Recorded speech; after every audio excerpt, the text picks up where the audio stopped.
Xero contre QuickBook. Quel est le meilleur logiciel de comptabilité? Salut à tous et re-bienvenue. Aujourd'hui, nous allons faire une comparaison rapide de Xero et QuickBook, voir à quoi ressemblent les plateformes et quels sont les différents plans tarifaires disponibles. Alors, c'est parti.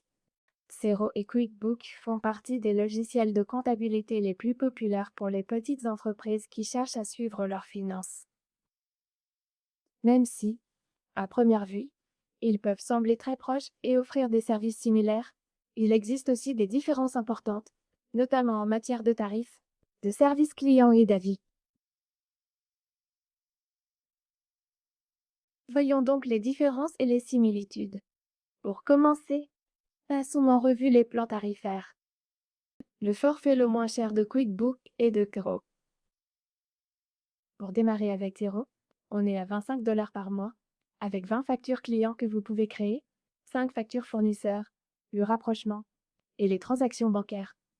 Mais l'offre la plus simple, ou la moins chère, de QuickBook Online, il s'agit bien de QuickBook Online, pas de la formule complète de QuickBook, démarre à seulement 9 $ par mois. Vous pouvez y suivre vos revenus et vos dépenses, connecter vos banques, et vous disposez aussi de fonctionnalités clés comme la gestion des reçus, des insights et des rapports, que vous ne retrouverez pas aussi détaillés dans Xero. QuickBook vous propose aussi une interface plus intuitive. C'est parce que l'outil a été conçu en pensant aux petites entreprises, aux startups, bref, aux petites structures. Il s'adresse à quelqu'un qui n'a pas de formation en comptabilité, mais qui veut quand même gérer ses finances. En revanche, si vous regardez le tableau de bord de Xero, il est davantage pensé pour un comptable que pour une personne qui cherche simplement à mettre en place les paiements de son entreprise.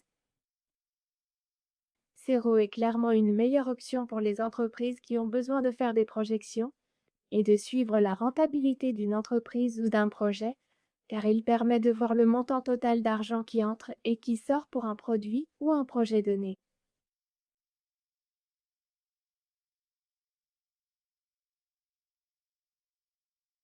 Et il propose de meilleures options pour l'international, avec notamment la prise en charge de plusieurs devises. Si l'on regarde les fonctions de base de QuickBook, elles sont surtout centrées sur la gestion de votre propre entreprise. En revanche, dans Xero, la section analytique et comptable du tableau de bord est beaucoup plus détaillée, mais elle est essentiellement orientée vers les finances et leur gestion. Jetons maintenant un coup d'œil aux différentes intégrations ou fonctionnalités liées à la paie. Avec Xero, le Pro démarre à 25 $ par mois, ce qui est légèrement plus cher. En revanche, si vous voulez inclure l'intégration de la paie, cela démarre à 40 $ par mois. Ces deux plateformes permettent de numériser et d'organiser vos reçus, de suivre le kilométrage, de faire de la facturation et d'obtenir des instantanés de trésorerie en un coup d'œil. Mais si l'on regarde les fonctionnalités comme le nombre maximal d'utilisateurs, avec Xero, vous pouvez ajouter un nombre illimité d'utilisateurs. Alors que sur QuickBook, vous êtes limité à 40 utilisateurs. Si l'on regarde certaines fonctionnalités plus avancées, même si les tarifs semblent assez compétitifs, et même si QuickBook est globalement moins cher que Xero sur de nombreux points, il existe des frais additionnels que vous finissez par payer, et au final on arrive souvent au même.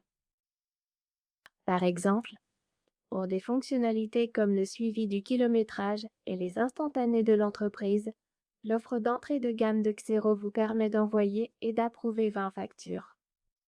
En revanche, sur les forfaits supérieurs, il n'y a plus de limite sur le nombre de factures.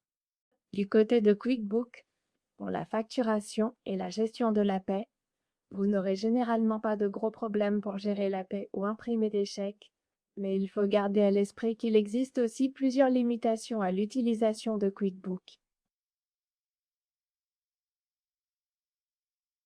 En effet, même si QuickBook est une excellente alternative pour gérer votre entreprise, si vous vous développez et que vous devez passer à l'international, vous ne pouvez pas vraiment convertir les devises et vous ne voyez pas réellement d'options multidevises.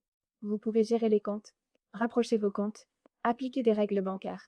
Vous pouvez aussi encaisser de l'argent, dépenser de l'argent, transférer de l'argent.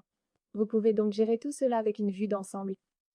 Cependant, sur QuickBook, ces fonctionnalités ne sont pas aussi facilement accessibles. En pratique, la principale chose à faire dans QuickBook est d'aller dans la section Rapports et de créer des rapports. Ces rapports ne sont pas aussi attractifs visuellement, et vous ne pouvez pas vraiment faire des rapports du type TTC, HT ou hors taxe. Donc, pour une entreprise qui passe, par exemple, de quelques centaines de clients à 100 000 clients, vous n'aurez pas ces projections à court terme. Il vous faut une solution robuste qui ne vous lâchera pas et qui offre aussi des analyses détaillées. Donc, si votre entreprise passe de quelques centaines de personnes à quelques centaines de milliers, alors vous avez besoin d'outils de projection.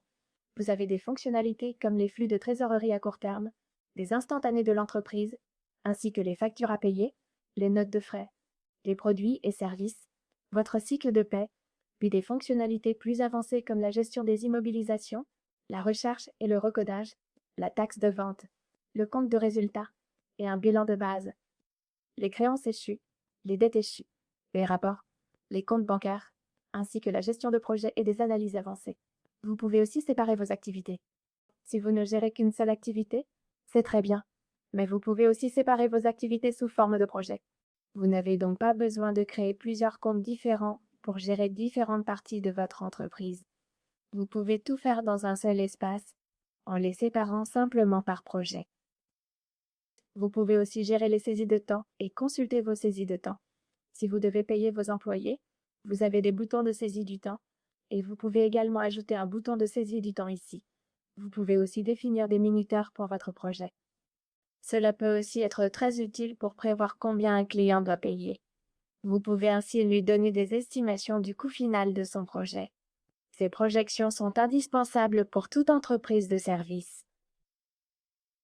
QuickBook ne propose rien de comparable pour ce type de besoin. Ce type de fonctionnalité n'est pas vraiment disponible dans l'offre de base de QuickBook. Même sur leur forfait plus, ils ont des options multi-devises, mais ils n'ont pas de fonctionnalités comme le suivi du temps et la facturation basée sur le temps.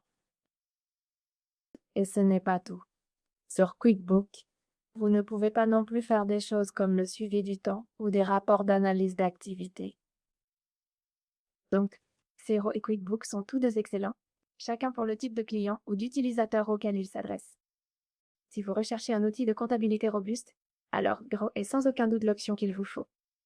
Mais si vous recherchez simplement un outil de comptabilité de base qui vous aidera à couvrir les besoins essentiels, comme gérer la paie et les finances du quotidien, alors QuickBook est sans aucun doute l'option qu'il vous faut. J'espère donc que cette vidéo vous a été utile. Si c'est le cas, pensez à laisser un j'aime et à vous abonner, et je vous retrouve dans la prochaine vidéo.